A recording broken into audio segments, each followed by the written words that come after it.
नमस्कार, जय हिंद, जय भारत। भारतीय अवाम ताकत दल अपने भारतीय भाई बहनों अर्थात अपने देश भारत की जनता अर्थात अपने भारतीय अवाम से भारतीयता आधारित आपसी श्रद्धा, भारतीयता आधारित आपसी स्नेह, भारतीयता आधारित आपसी प्रेम, भारतीयता आधारित आपसी अखलाक मोहब्बत, भारतीयता आधारित आपसी सहयोग, भारतीयता आधारित आपसी सम्मान, भारतीयता आधारित आपसी एकता, भारतीयता आधारित आपसी भाईचारा तथा भारतीयता आधारित आपसी सद्भाव को समझने व उसे आत्मसात करके वैसा ही आचरण एवं व्यवहार करने हेतु और इसके पूरे देश में प्रचार प्रसार करने हेतु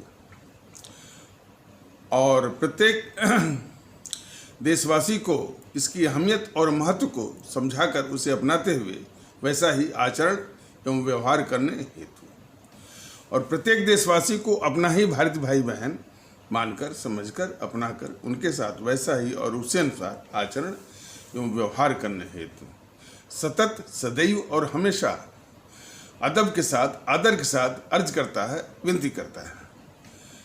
अब हम सभी लोग कुछ गंभीर विषयों पर बात करते हैं और उसके पहले दो एक छोटे छोटे प्रकरण पर भी चर्चा कर लेते हैं। ये हमारी फौज ने, हमारी सेना ने जो ब्लैक टॉप यानी जो पैंगांग सो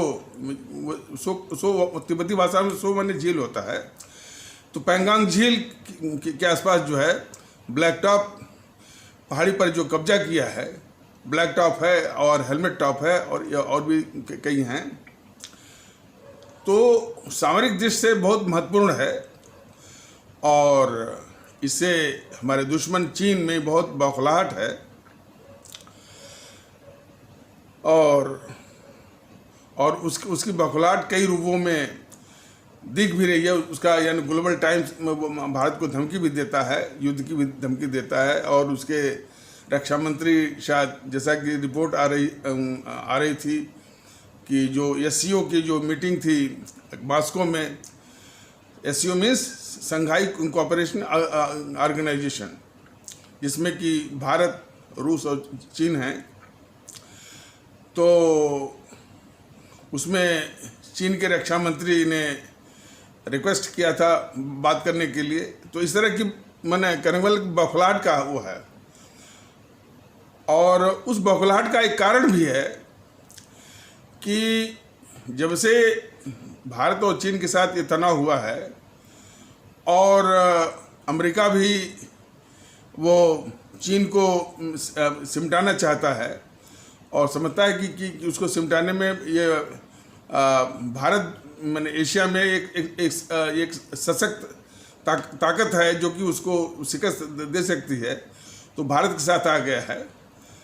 और फिर एक क्वाड ग्रुप बना है जिसमें कि जापान, अमेरिका, ऑस्ट्रेलिया, भारत भी है और इन लोगों ने साउथ चाइना माने दक्षिणी चीन सागर में साउथ चाइना सी में अपने बेड़े अपने वो जहाजी बेड़े और लड़ाकू बेड़े को वहाँ पर नौसेना का भेज दिया है और वहीं पर साउथ चाइना में जिसको कि वो माने साउथ चाइना सागर को जो कि उसको वो हड़पना चाहता था, तो इसलिए कि उसके व्यापारिक दृष्टि से बहुत महत्वपूर्ण था उसके लिए, तो वहाँ पर उसकी नाकाबंदी कर दी गई है। और तीन जो जलमार्ग थे, एक जो है मलक्का जलमार्ग, मलक्का स्ट्रेट, सुंडा स्ट्रेट, एक और स्ट्रेट, वहाँ पर भी भारत और ऑस्ट्रेलिया की मदद से उसको जो है वो ब्लॉक करने की योजना है। अमेरिका ने हिंद महासागर में भी एक निमित्त जो है बहुत जहाजी बेड़ा भेज दिया है जो कि बहुत उच्च कोट का वो लड़ाकू विमानों का बेड़ा है। तो इस प्रकार से जो समुद्र के रास्ते से उसकी नाकाबंदी की जा रही है। तो उसको अंतिम विकल्प बचता है CPEC, China Pakistan economic corridor, जो कि चीन और पाकिस्तान के रास्ते से ग्वादर जो पोर्ट है, बंदरगाह है, वहाँ पहुँच करके अपना व्यापारिक गतिविधि वो चला सके। जब से दौलत बेग ओल्डी तक भारत ने माने चीन के साथ जो सीमा जो सड़क बना ली है, और दौलत बेग ओल्डी से महज जो है 8-9 किलोमीटर पर ही वो सीपेक जा रहा है। तो किसी वक्त भी जो है गोला बारूद और के द्वारा जो है वो सीपेक को ध्वस्त कर सकता है। ऐसा भारत ने संकेत भी दिया था चीन को कि भाई कि यदि भारत की संप्रभुता पर आँच आएगी तो भारत उसी अनुसार कार्रवाई करेगा। तो ये उसके मन में आशंका है कि सीपेक को भी जो है ये अड़चन भारत वो डाल सकता है आराम से। तो इस प्रकार से जो है वो चारों ओर से अपने को घिरा हुआ महसूस करता है। और उसी सिलसिले में भारतीय फौज ने जो है वो ब्लैक टॉप या काली पहाड़ी और हेलमेट टॉप इत्यादि पर कब्जा कर लिया है। और जो कि अब लद्दाख में जो है, लद्दाख में की सीमा में भारत जो है अब वो अपर हैंड पर हो गया है सामरिक दृष्टि से, स्ट्रेटजिकली। तो ये जो GNPC गांधी नेहरू परिवार चांडाल चौकड़ी है, GNPC गांधी नेहरू परिवार चांडाल चौकड़ी काकस GNPC का राहुल जो है जब भी भारत को इस तरह से सामरिक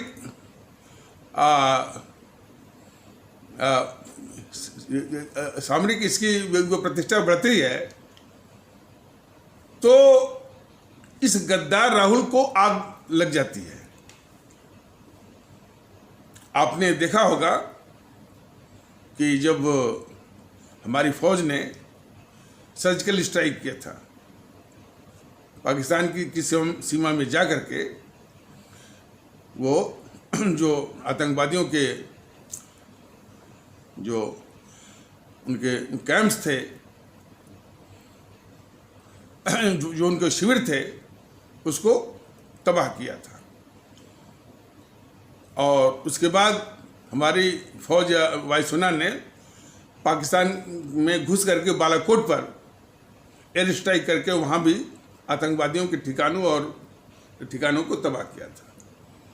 जब भी होता है तब ये गद्दार राहुल जो है इसको बड़ी तकलीफ हो जाती है, और ये लगता है सबूत मांगने कि कहाँ सर्जिकल स्ट्राइक हुई, सबूत दो, कहाँ बालाकोट स्ट्राइक हुई, सबूत दो। तो इस बार भी उस गद्दार राहुल को बड़ी तकलीफ हुई, और वो कह रहा कि पता नहीं क्या कि चीन तो बहुत ताकतवर है, एक बिल्ली उसको कर लिया तो क्या हुआ। सवाल राहुल जो है GNPC का इस देश का गद्दार है, भारतीय आम ताकत दल बराबर बता रहा है। लेकिन वही बात कि जब ये GNPC के विषय में ये बात आती है, भारतीय आम ताकत दल उसको बताता भी है कि ये बहुत ही देश के लिए खतरनाक और दुश्मन है, गद्दार भी है, और उसका राहुल तो इस देश के लिए खतरनाक और गद्दार है। तो यहीं तक बात करना अपने देश के साथ बहुत बड़ा अन्याय और नाइंसाफी है। क्यों कि इतने खतरनाक दुश्मन को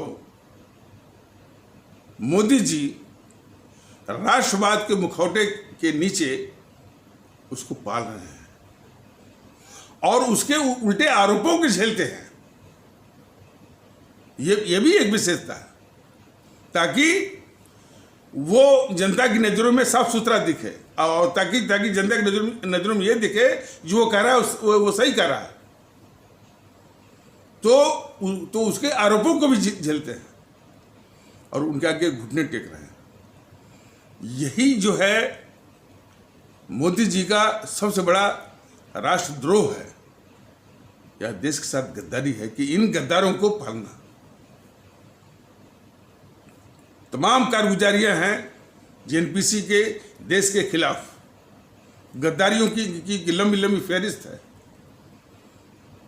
नेहरू के ज़माने में ये मोदी जी नहीं रहे, इंदिरा के ज़माने में भी मोदी जी नहीं रहे, लेकिन इनके ज़माने में जो जो जो जो उसी कुनबे का जो ये राहुल है, सोनिया है, सोनिया तो वक्तव्य मैंने तो थोड़ा कम देती है, लेकिन राहुल हमेशा देश के खिलाफ ही बोलता है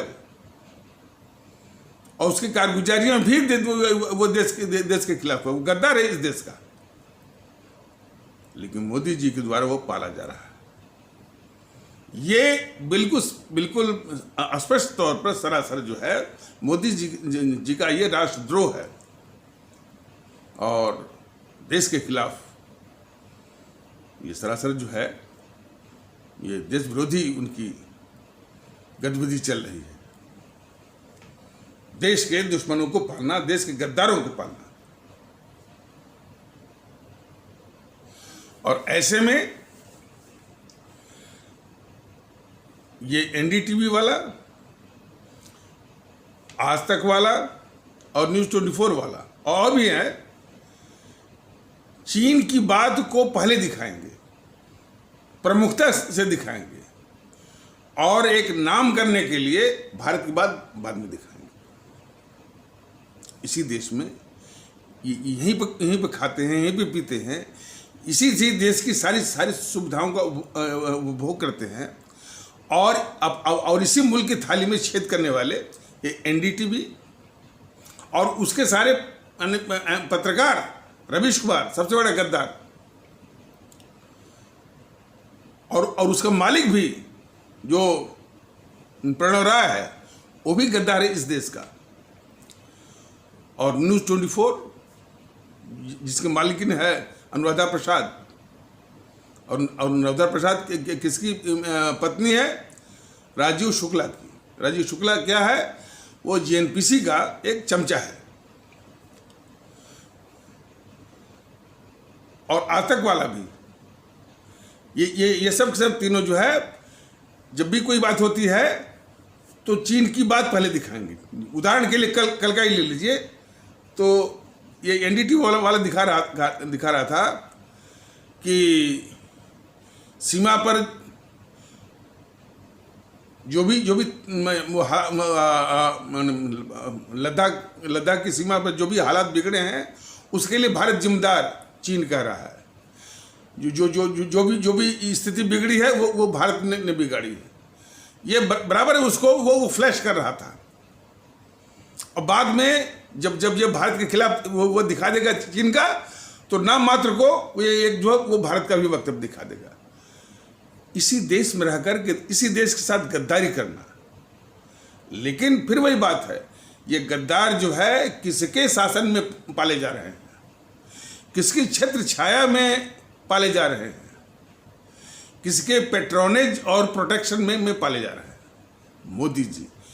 तो मोदी जी का ये सारी गतिविधियां यानी देश के दुश्मनों, देश के गद्दारों को पालना मोदी जी की गद्दारी है देश के खिलाफ। यही बात भारतीय जनता दल अपने आदरणीय भारतीय भाई बहनों से ये बताना चाहता। और हमारे आदरणीय भारतीय भाई बहन भी इसको भी बड़े गौर से, गंभीरता से कि जिस मोदी जी को राष्ट्रवाद के नाम पर आप लोगों ने सत्ता दी है, उनका राष्ट्रवाद यही है कि देश के दुश्मनों को, देश के गद्दारों को, देश विरोधी ताकतों को पालना, और उनकी रक्षा करना, उनको गोद में बिठाना और इस तरह से भारत को अंदर से ब्लीड करना, उसको लहूलुहान करना। ये राष्ट्रवाद है मोदी जी और बीजेपी का। तो समझ जाइए और आप इसका अंदाज करिए क्या बीजेपी के इसी राष्ट्रवाद की जरूरत है इस देश को?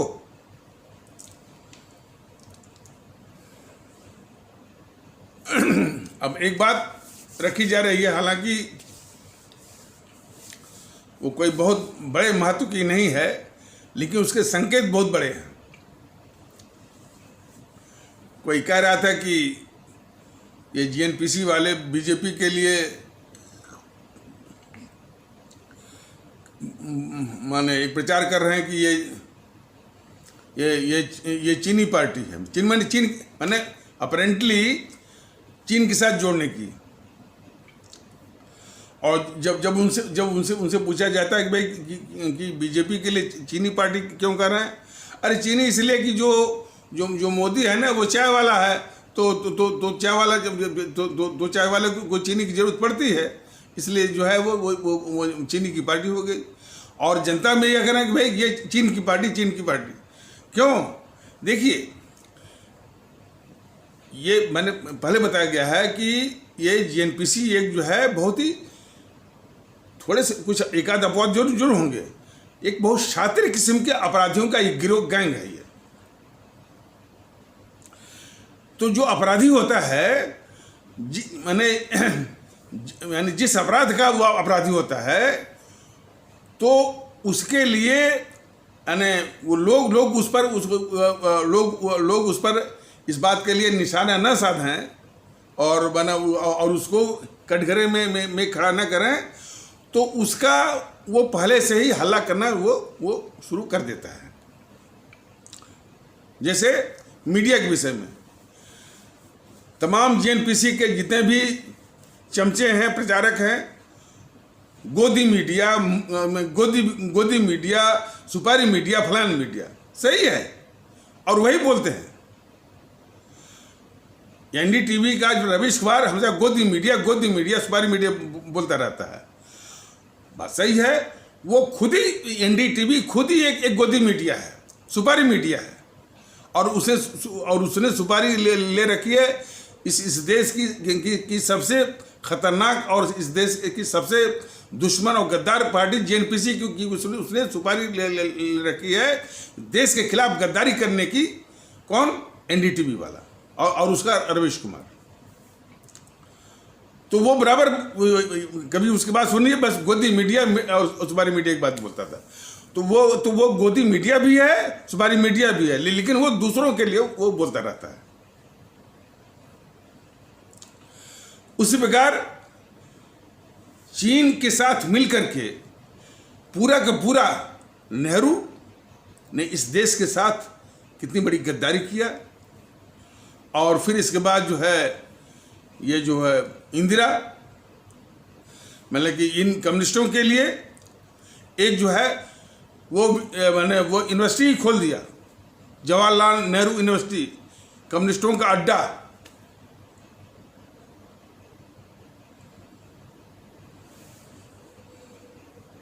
और फिर इसके बाद जब ये सोनिया मनमोहन की सरकार थी, तो जीएनपीसी ने वहाँ की कम्युनिस्ट पार्टी के साथ यानी समझौता करके और उससे रिश्वत लेकर के, और रिश्वत जो है वो किसके थ्रू ली गई? राजीव गांधी फाउंडेशन के जरिए। तो फिर यानी भारत के खिलाफ साजिश चीन के पक्ष में। तो चीनी पार्टी तो यही है, चीन की पार्टी जीएनपीसी है।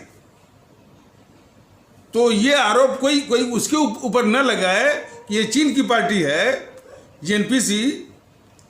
देखिए, चीन की पार्टी हो चाहे और ये पाकिस्तान की भी पार्टी है, ये सारे हमारे जितने भी दुश्मन हैं माने चीन और पाकिस्तान की ही पार्टी है ये। लेकिन बात थोड़ी अधूरी रह जाती है।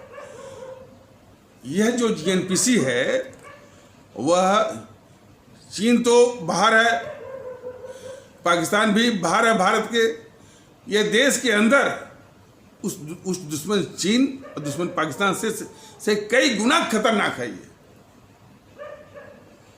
इतनी खतरनाक संगठन को पाला जा रहा है मोदी जी के राष्ट्रवाद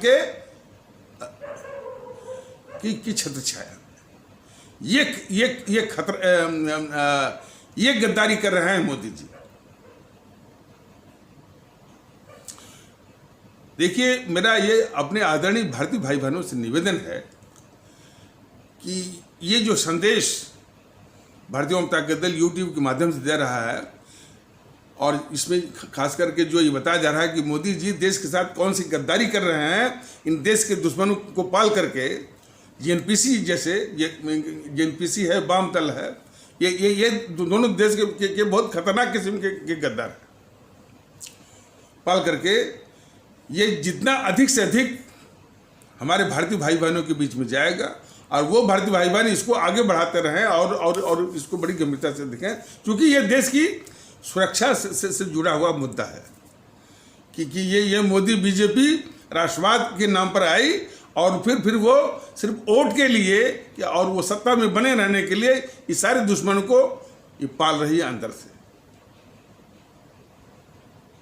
और बाहर तो ठीक है, बार वो इसकी कूटनीति है, फलाने है, फौज को फ्रीडम दे दिया चीन से निपटने के लिए, उसके लिए वो साजो सामान और हथियार खरीद रहे, वो बात अलग है।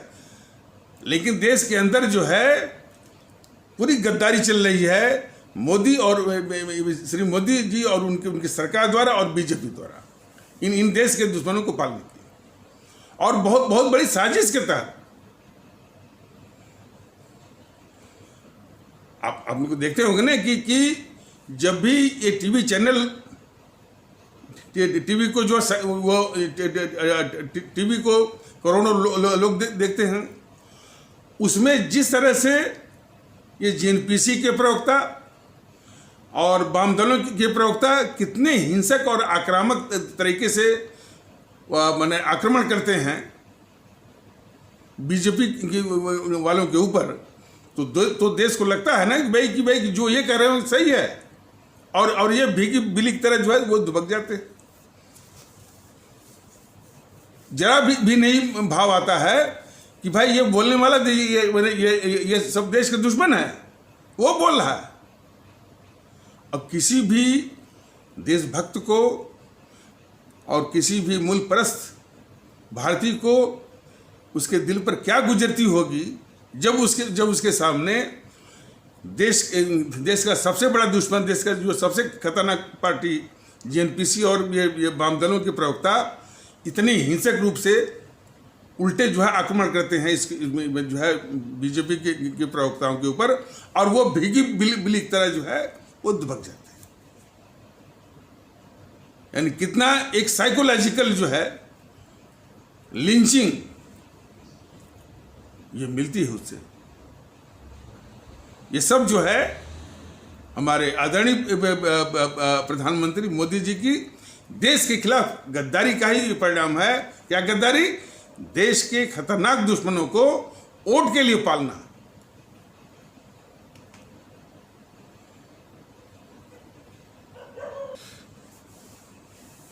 एक बात शायद दो एक वीडियो में बताई गई होगी। स्वामी विवेकानंद ने कहा था कि जब भी देश में लोगों को जगाना हो, अच्छी बात जो है उनके सामने रखनी हो, और अच्छी बात के लिए जनमत जुटाना हो, उनसे सहयोग प्राप्त करना हो, तो इस बात को हमेशा ध्यान में रखिए। मैंने इस तथ्य को हमेशा ध्यान में रखिए। ये बात उन्होंने 1890 के दशक में उन्होंने कहा था। अंग्रेजी में उन्होंने कहा था, उसका मतलब भी बदला दिया जाएगा।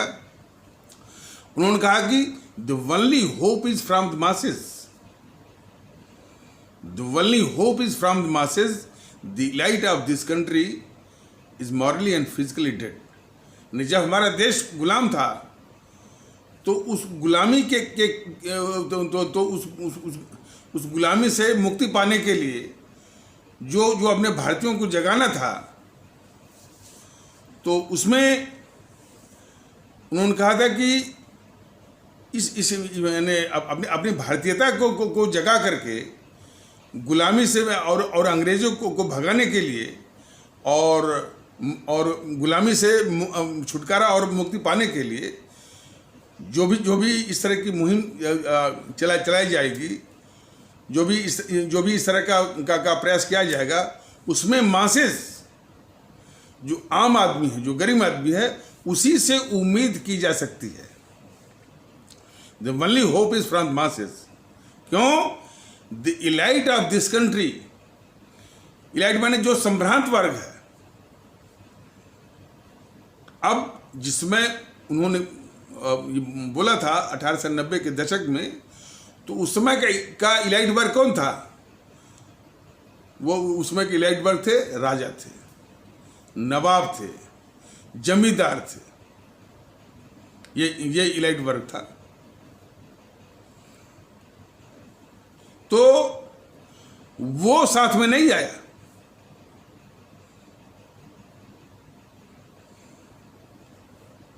तो वो इलाइट वर्ग से बड़ी तकलीफ रहती है इस मुल्क को, ये चेताया था हमारे स्वामी विवेकानंद ने कि the only hope is from the masses, the elite of this country is morally and physically dead. इसलिए कि संभ्रांत वर्ग जो है वह नैतिक रूप से और वैसे भी मर चुका है। वो इस तरह की यानी मुल्क परस्त और देश हित की बातों में वो कभी भी आपके साथ नहीं आएगा। इस तथ्य के विषय में चेतावनी या संदेश स्वामी जी ने या स्वामी विवेकानंद जी ने 1890 के दशक में दिया था। और वही राजा, वही नवाब, वही जमींदार आज 95% जो है इस जीएनपीसी में है। ये सिंधिया परिवार क्या है? वही देश के जो गद्दार वो राजा नवाब थे, वही परिवार है ये सिंधिया परिवार। वो भले कभी बीजेपी, कभी जीएनपीसी में, कभी बीजेपी में, इससे यानी कोई फर्क नहीं पड़ता है। उसकी जड़ वही है, देश के गद्दारों की। तो वो संभ्रांत वर्ग आज का कौन है? ये मीडिया। फिर बौद्धिक वर्गों का एक बहुत अच्छा खासा हिस्सा, और ब्यूरोक्रेसी। तो ये कभी भी देश के हित के विषय में यदि कोई भी इस तरह से अभियान होगा, ये कभी भी आपके साथ नहीं आएगी। ये चेतावनी हमारे स्वामी विवेकानंद जी ने पहले दे दी है। ये साथ में आती है जब आप सत्ता के करीब होते हैं, तब ये आती है। तो बहुत ही इस मुल्क के लिए घातक ये तबका है अपने भारतीय समाज का।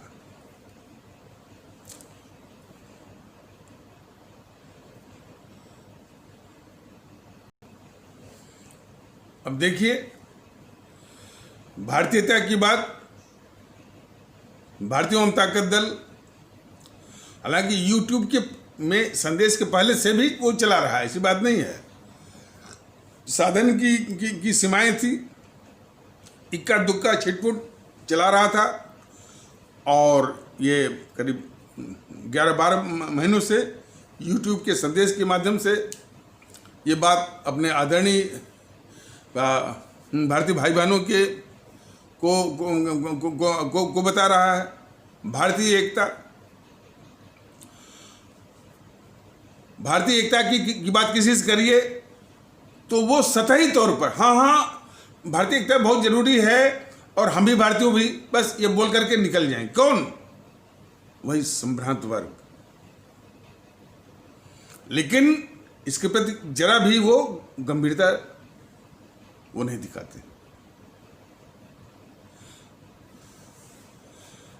जब भी और कई बौद्धिक वर्ग और सेवानिवृत्त ब्यूरोक्रेट, राजनयिक, सिविल सर्वेंट, उनसे भी हाँ ये जातिवाद बहुत है और भारतीय एकता बहुत जरूरी है बस।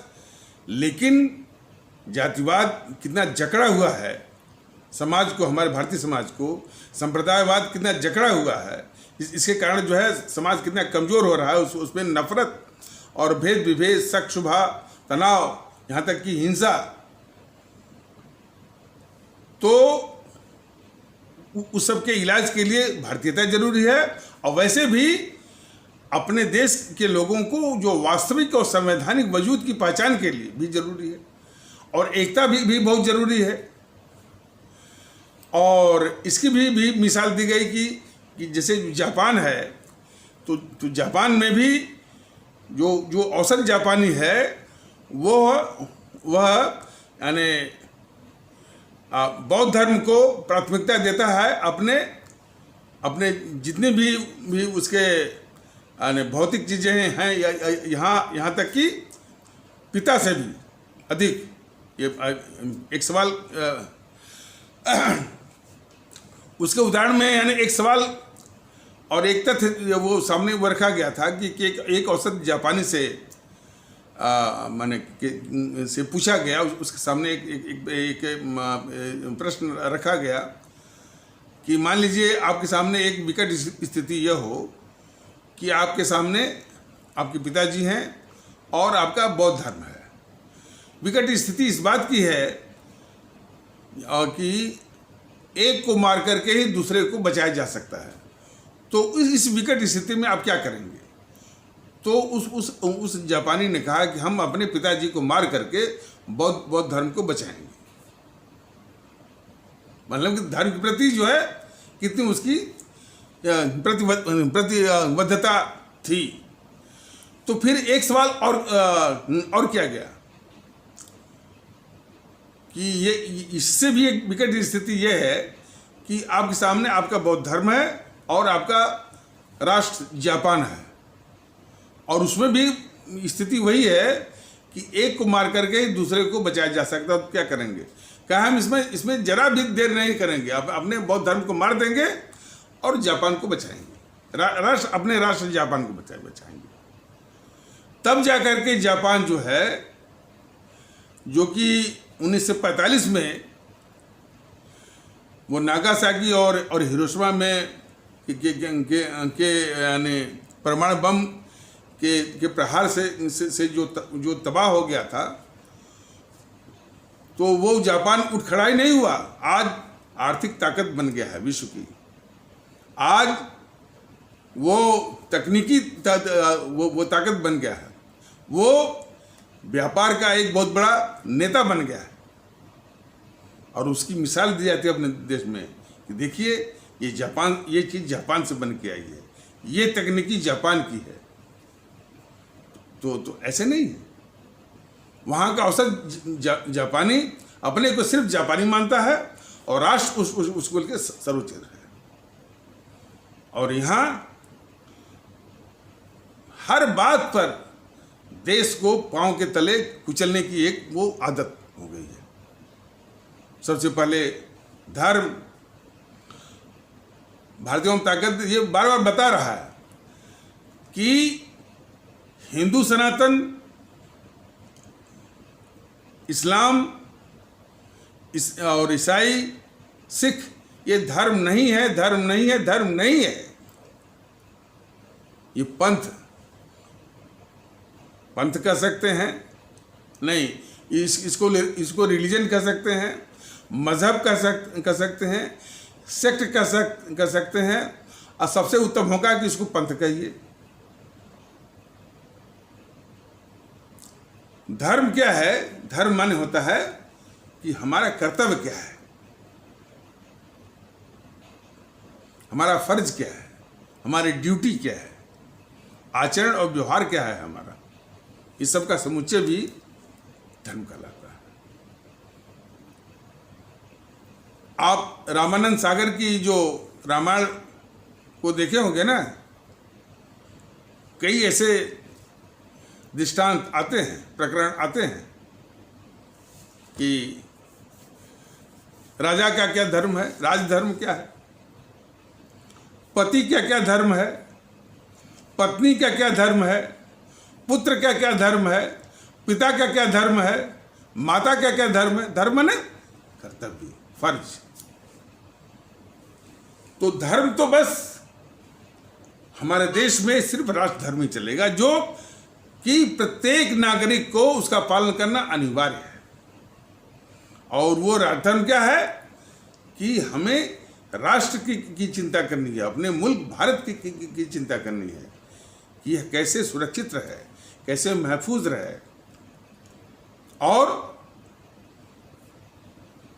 पूरे विश्व में सबसे मजबूत, सबसे शौर्यवान, सबसे कीर्तिमान रहे। ये चिंता, ये विचार। और फिर अपनी आवाम की हम किस तरह से हम वो कार्य करें कि हमारी आवाम को सुख मिले, उसको चैन मिले, आपसी सद्भाव हो, वो तरक्की करे, उसको सुकून मिले। तो आवाम तो अपने भारतीय आवाम की, अपने भारतीय भाई बहनों की चिंता और अपने राष्ट्र की चिंता, यही राष्ट्र धर्म है। तो सभी नागरिकों को, सभी भारतीय नागरिकों को, सभी आदरणीय भारतीय भाई बहनों को राष्ट्र धर्म ही निभाना है। और रही बात ये हिंदू सनातन, इस्लाम, ईसाई और सिख, ये पंथ हैं, ये व्यक्तिगत आस्थाएं हैं। और व्यक्तिगत आस्था को व्यक्तिगत तौर पर घर के अंदर उसको जो भी विधि है आप निभाइए, सिजदा करिए, इबादत करिए, नमाज पढ़िए, आप जो है अगरबत्ती जलाइए, धूप बत्ती जलाइए, भजन करिए, कीर्तन करिए, जो भी आपका, लेकिन घर के अंदर। बाहर जो आपका हमारा सामूहिक जीवन है, जो सार्वजनिक जीवन है, वो शुद्धतः भारतीय और राष्ट्रीय, ये तो है। अब इसको न करके, और ये चीज भारतीय जनता दल की पैदा की हुई नहीं है, ये तो हमारे उन्हीं अमर शहीदों, जिन अमर शहीदों को माने बैकग्राउंड में, पृष्ठभूमि में रखने की पूरी साजिश किया है इसने, जेएनपीसी ने। और उस जेएनपीसी में बीजेपी, आरएसएस भी शामिल है कि वो पृष्ठभूमि में ही रहें।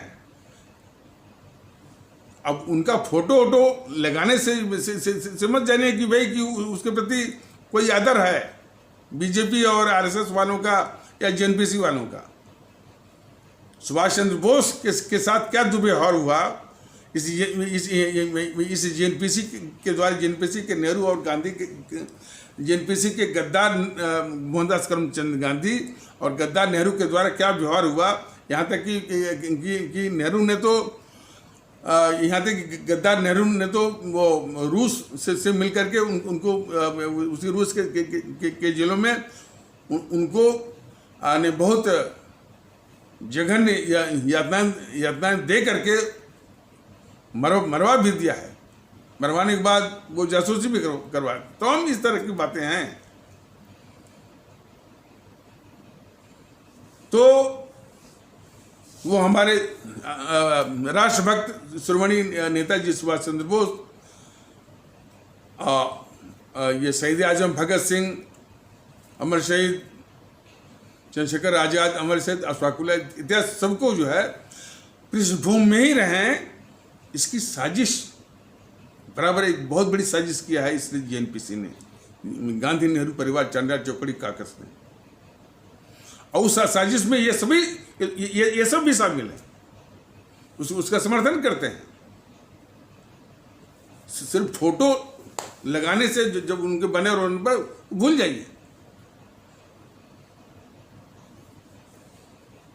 तो उसी बात को जगाया जा रहा है कि हमारे राष्ट्रभक्त शिरोमणि नेताजी सुभाष चंद्र बोस, शहीद आजम भगत सिंह, अमर शहीद चंद्रशेखर आजाद, अमर शहीद अशफाक उल्लाह इत्यादि, अमर शहीद खुदीराम बोस के जज्बे को ही लाना है, उन्हीं जज्बे को जगाना है अपने आदरणीय भारतीय भाई बहनों के हृदय में।